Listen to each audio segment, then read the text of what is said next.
Clarita here, and I've got a new sponsor, DistroKid. If you want to release your music into the world, DistroKid's the easiest way to get your music into all the major streaming platforms, unlimited uploads, and keep 100% of your royalties. And because you're a Design Freaks listener, you get 30% off. Go to distrokid.com/VIP/designfreaks. DistroKid.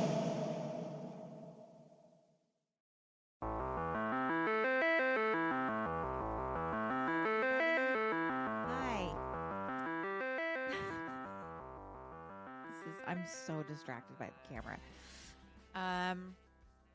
My name's Clarita. This is the Design Freaks podcast. I'm looking right at you. It's weird.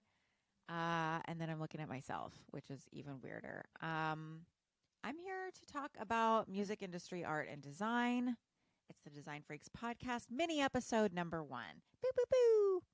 Kind of just want to put some fun stuff out there, like really iconic covers. Just pick one album. I don't have to go down a million rabbit holes about every little connection. And everything is like 6 degrees of Joy Division. I mean, there are so many connections to everything. It's unbelievable. I'm figuring out. So it's hard not to take those rabbit holes, those routes. But for these mini eps, I'm going to give you just, let's talk about this one record. It's iconic. It's fun. You know it. You love it. Maybe you don't know a couple of factoids about it. Might be fun to talk about. So, for this first mini ep, I picked an album from the 80s, Grace Jones' Nightclubbing. So this is such an iconic record. I've never talked about it yet, or Paul Goude. And, you know, it's one of the most famous of all time. It's on a bunch of different best album cover lists. So, but there's not a whole lot to say, so I thought this was perfect for mini cover. Now, there's a whole lot to say about Grace Jones, and perhaps I'll do an entire episode about her aesthetics. But I don't really want to focus on Jean Paul because, I don't know, he's a little problematic. Let's get into Nightclubbing. We're nightclubbing. Okay, so if you haven't seen the album cover, or perhaps you're vision impaired, I'm going to tell you it is really cool and really creepy. And here's something I didn't know. I mean, creepy in a cool way. Here's something I didn't know. It is a photo, but it's a painted photo. And everywhere I see credits for this record, that cover is listed as a painted photo. So Jean-Paul Goude was, he's known for manipulating photography, video, etc. Everything's manipulated. He considers himself a graphic artist for that reason. And this album cover is definitely no exception. So here's Grace looking fierce and just really cool and mysterious. She's wearing an Armani suit, and the shoulder pads are something else. It looks like, it makes her look like a Picasso, just really angular. And that paired with her iconic haircut, the flat top. Anyway, there's like a mustard yellow background, and then like super on top, super tracked out sans serif. It is a skinny typeface, and it is very tracked out, and says Grace Jones /Nightclubbing. There's a bunch of covers on this record. And see, this is where it's hard for me to only stick to the album at hand, because when I speak of Grace Jones and covers, I want to tell you that she was the first one to ever cover a Joy Division song from her album previous to this one called Warm Leatherette. She covered She's Lost Control by Joy Division. Debbie Reggae, dub reggae sort of version of, and kind of an unhinged version of She's Lost Control, which makes me really happy.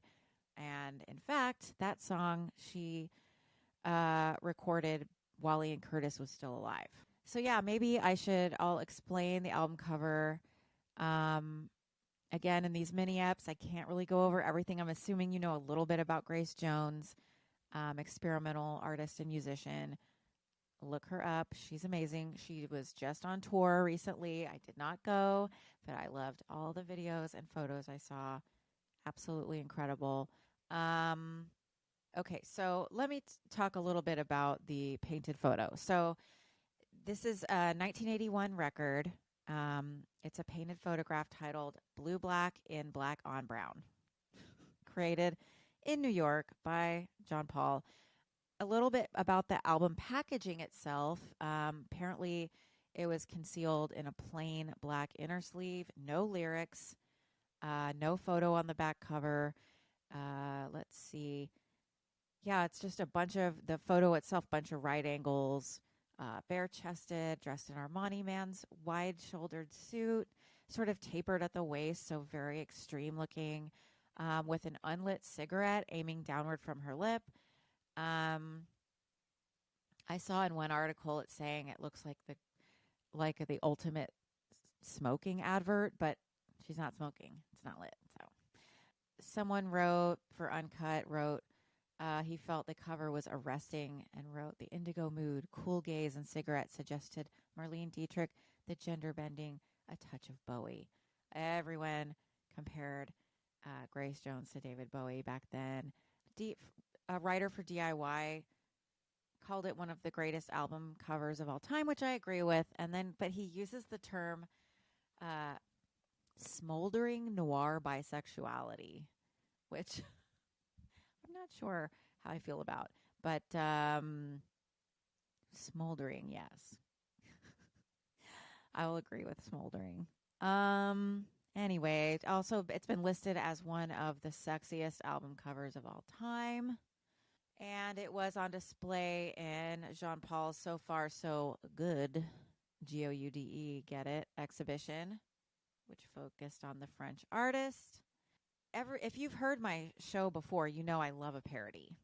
And part of the joy of revisiting all these album covers and the artists themselves is seeing how out of their grasp what they've created got. Like these works of art and these designs just kind of went into a stratosphere of their own and kind of had a life of their own through parody.